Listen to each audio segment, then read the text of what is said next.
to the Geeks, and Jersey Podcast YouTube channel. This is a show called What You Doing, where we talk about what we watched and played during the week. I'm your host, Edward Prizes. I'm writing it solo this week, so I apologize in advance. Not advantage already. Okay, let's get into it. I've been playing a little game called Recon Wildlands. Yes, it's old. Came out 2017. And I was very hesitant to begin to play this because of the reviews of its sequel, Breaking Point. That game got slaughtered in the reviews. People did not like it. But this one was cheap enough. Wildlands decided to pick it up and check it out. I was in the mood of some pew-pews in an open world, and that's basically what this is. So you are tasked with taking down the drug cartel in Bolivia that is headed by El Sueño. That's the big bad. He's got tattoos all over his face. He believes in La Santa Muerte. His cartel is called Santa Blanca, I think it was. And me knowing Spanish, it was funny how they got some things wrong, unless that's how it's pronounced in Bolivia. Like, they got a couple words wrong, like because they would speak in Spanish, like NPCs would be talking to each other, and then they'd be like, ¿Qué onda, compa? But with a U, compa. I don't know if that's how they say it in Bolivia, but we say compa, because that's like a term for compa is like compañero. It's short for compañero, which is partner. So I don't know if compa is what they say over there. I don't know. That threw me off a little bit. Anyway, other than that, this game feels older than it is. Some of the voice animation in the first cutscene is rough, like it wasn't syncing with the animation.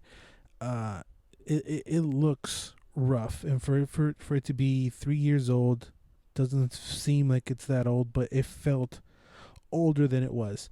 The character models really do look rough, but you get to customize your own ghost, which is very cool.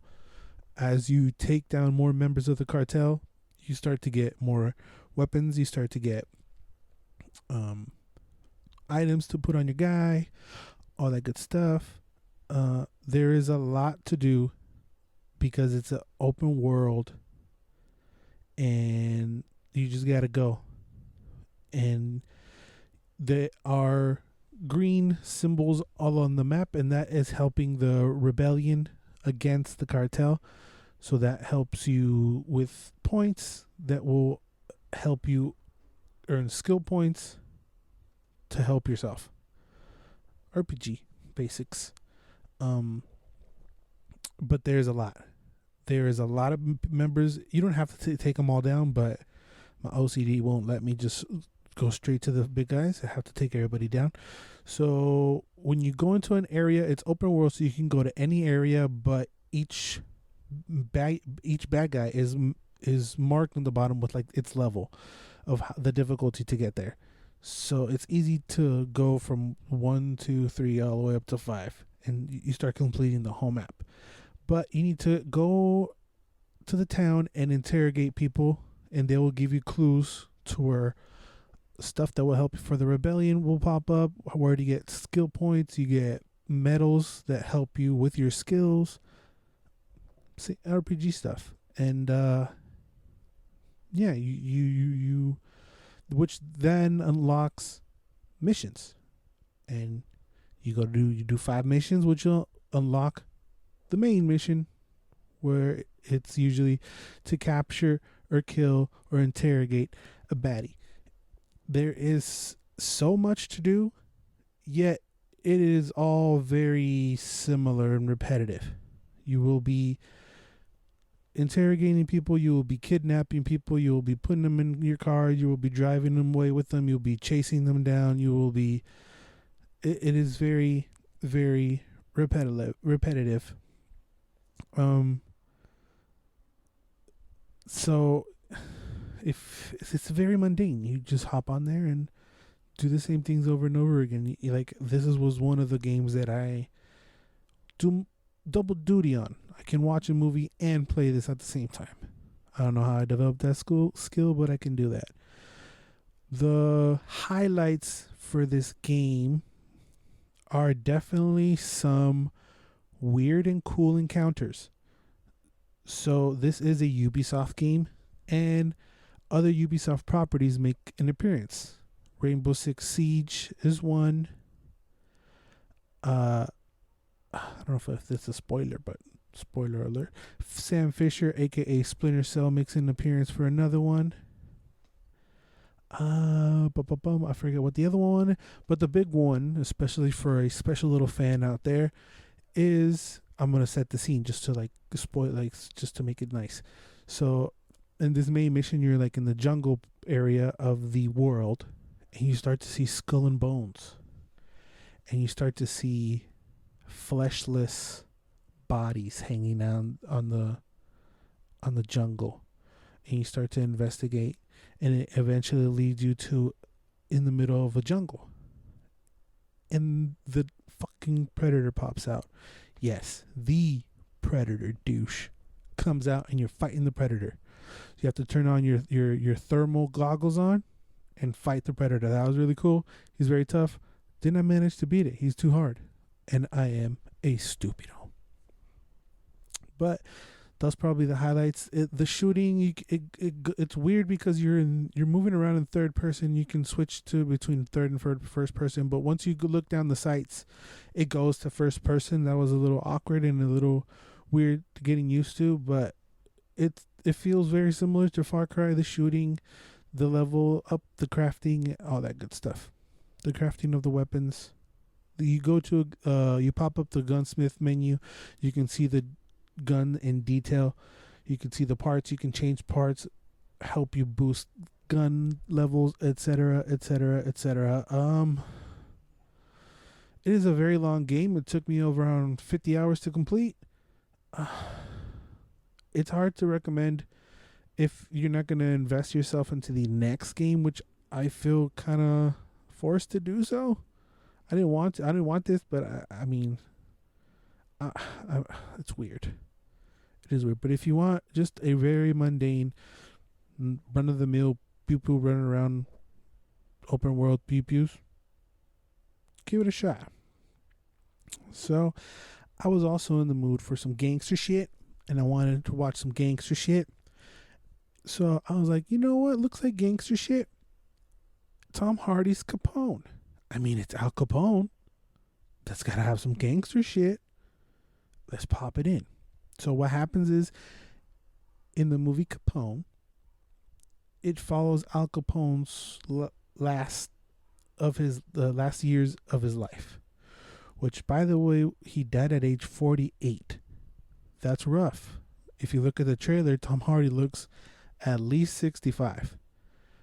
For him to be portraying someone in his late 40s, that's rough. So what actually happened to Al Capone is that he suffered from neurosyphilis, that's syphilis in the brain, and he starts to lose it and go mental and start to see things that are not there, and basically go senile and lose his mind. Spoiler alert, they ain't no damn gangster shit. I wanted gangster shit.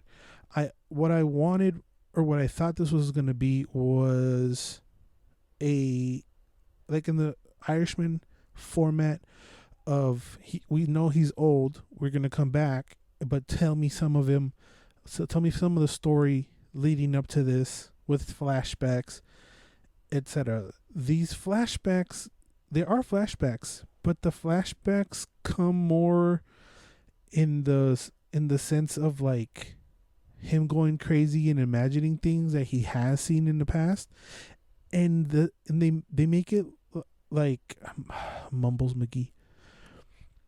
They shoot it like it's a horror movie. Like he gets up in the middle of the night and he's walking down his house in Florida, and he turns a corner and there's a bunch of people and there's a party.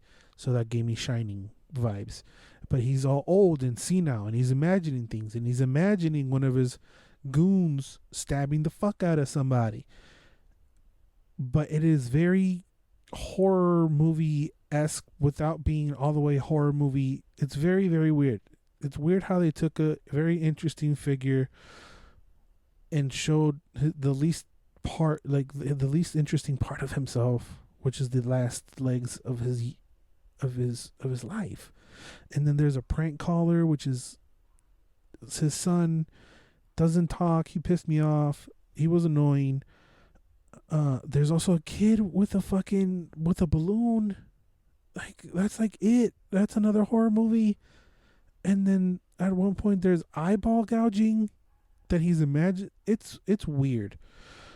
Tom Hardy is a great actor, fantastic actor. He's gonna go down as the greats when it's all said and done. But it is hard for me to understand when he talks. Always, not just in this movie. Always, from the Bane, from the Bronson, from Dunkirk, and he always has to have something in his face. And in this movie, he has a cigar, which later turns into carrots. I don't understand what he's saying half of the time. He's grunting and mumbling. I get it's a tough one. If you want to see some Capone, stick with your Untouchables, stick with your Road to Perditions, stick with your Scarface, which allegedly was based off of Al Capone. But the story, kind of a story other than him going batshit crazy, is that he hid $10 million. So FBI are trying to figure out where the hell he left his $10 million. He don't know where they left it. He left the $10 million because he's going batshit crazy. It's a weird movie. Yeah, I would have much rather him doing dope ass gangster shit instead of him crapping his pants, which he does several times. And then you don't even see him die, which is weird. Like, it's the last days of his life, but you're expecting the fucker to die. He don't die in the movie. It was not good. So that gave me with gangster shit blue balls. And I was like, okay, I'm going to check out this other movie entitled Motherless Brooklyn. The trailer also shows, okay, this has potential for some gangster shit. This is written and directed by Ed Norton. The cast is plentiful with Bruce Willis, Willem Dafoe, Alec Baldwin, Ed Norton. That's about it. But so Bruce Willis is Ed Norton's boss, and it's not really explained what he is. He's like a mobster, but not really. He's actually and like a PI investigator, and he's doing some kind of deal, and the deal goes sideways. But the deal with Ed Norton is that he has Tourette's. He's basically a gangster Rain Man. He can remember whatever people say, and he can recite it back. He's like a tape recorder. So, but he's got Tourette's. So he like Bruce Willis's character's name's Frank. And when he walks up to the car, he's like, Frankie, Franco, and he's like doing that kind of shit. It gets predictable. You can tell who's gonna backstab Bruce Willis, and the deal goes sideways, and he ends up passing away. He ends up getting shot and killed. And Bruce Willis kind of gives Ed Norton a code of trying to figure out who did this to him and why, and that's the whole movie. Ed Norton trying to figure out who's doing it, why.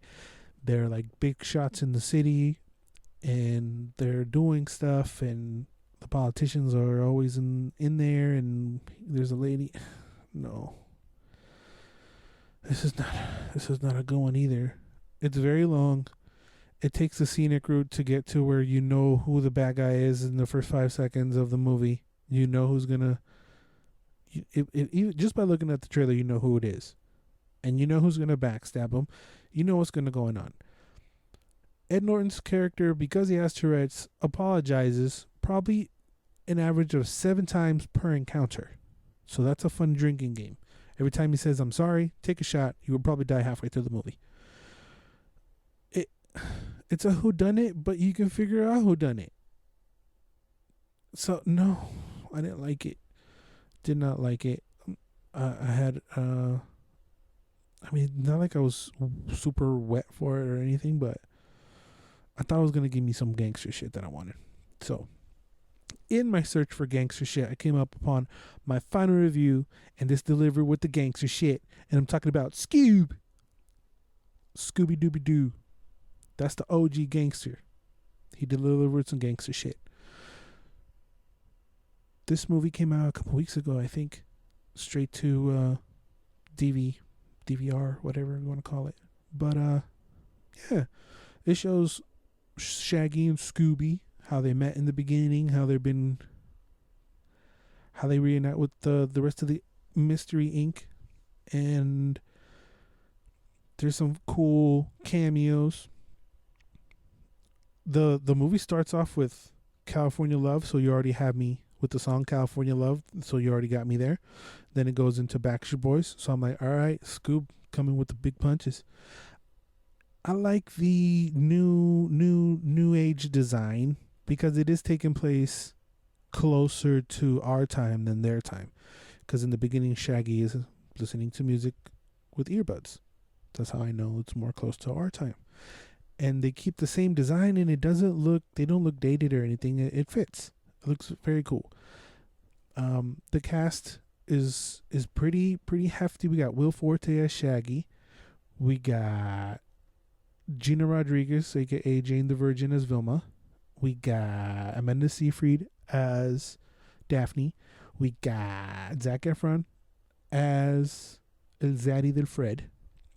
And we got, I'm trying to do this off the top of the dome. Mark Wahlberg plays Blue Falcon, amongst other people. So we don't know, the villain isn't shown in the trailer, and I don't want to spoil who that is because it is kind of a surprise because it is another Hanna-Barbera product. Someone in the Hanna-Barbera family is a villain. That took me by surprise, which made me want to do some research to see if they had ever teamed up together, and no. So I'm gonna leave that for y'all. There are a handful of Hanna-Barbera cameos of old school characters. That's the word I was looking for. Old school characters make cameos in it, and I enjoyed it. I like the movie. So what happens is the villain is trying to collect 3 old school doggy skulls to go back to the underworld to retrieve a friend and gold. And Scooby's skull and his paw, he's a descendant of a Greek god, dog, or whatever, I forget who it was. And he opens the gate to the underworld. So Blue Falcon teams up with them, and they gotta do that. And it's a typical kiddie movie fashion where they reunite, then they break up. One of them gets jealous, and then about to break up the team. And they come back together. Yada yada yada. Heartfelt, almost cried at the end because I know no one's gonna die, but they tug at your heartstrings with some friendship shit. That's true gangster shit right there, man. SCOOB, pretty dope. The soundtrack is dope. They do, at one point they redo the intro of them running across a hall and hiding in the bucket in the old school, in the montage. They did it very great. They disguised it perfectly. So they redid their old school intro in a montage, which I thought it was dope. It manages to recapture their old school antics of like when Scooby and Shaggy are being chased. They always hide as some kind of attendant or something, like selling them ice cream and that kind of stuff. So they redid that again. That's really cool. Yeah, I actually enjoyed it. I don't know if it was because I watched 2 cacas back to back and then Scooby was like decent, that I actually enjoyed my time with Scoob. So yeah. Those are my reviews, my solo reviews this week. Leave a comment down below what the hell you guys been watching. Suggest something for me to watch. I'll watch and shout you out.